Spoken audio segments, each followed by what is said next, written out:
were injured, 8 of them taken to hospital. Investigators now trying to find out if the passenger train's driver was warned of the earlier accident.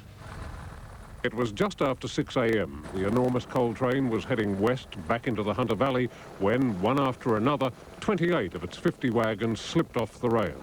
And it wouldn't have been 5 minutes later the passenger train impacted one of the coal wagons. Also travelling west on parallel tracks, the 2-carriage commuter from Newcastle to Maitland split in half, smashing its way along some of the coal trucks before toppling sideways. And we heard people screaming out and bleeding, and so raced over with some blankets and towels and tried to help out as much as we could. The commuters were lucky. Bruises, cuts and shock, the worst of it, and all were allowed home after treatment in hospital. Considering what it could have been like, we were very, very fortunate indeed. As is so often the case, timing was a critical factor in all of this. Just an hour later, and this track would have been crowded with trains carrying hundreds of passengers. As investigators, including Transport Minister Carl Scully, walked the tracks searching for answers, the questions began. Was any warning of the derailment sent out before the passenger train arrived? If not, why not? Those accidents were several minutes apart.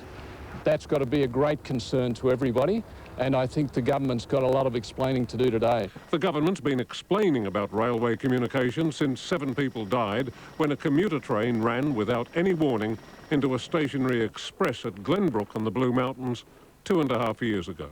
Today, it was still explained. Well, there are systems in place. And they used?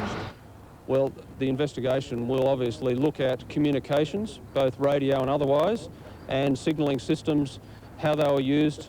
Peter Harvey, National 9 News. And a coroner has found that 5 teenagers in a car were not racing a train when they crashed at a railway crossing near Albury. The 5 Wagga boys all died in the accident in January last year. They'd been on their way to watch a friend make his rugby league debut with Melbourne Storm. Top class, best you could hope for. The coroner said it was possible that the 18-year-old driver failed to see or hear warning signals.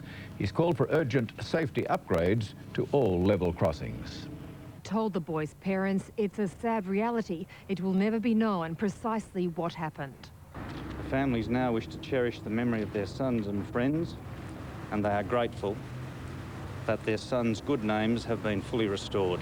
The coroner recommended urgent priority be given to a recently announced $12 million overpass at the crossing. But I'd have been a lot more pleased if the bridge had been built years ago when it was supposed to.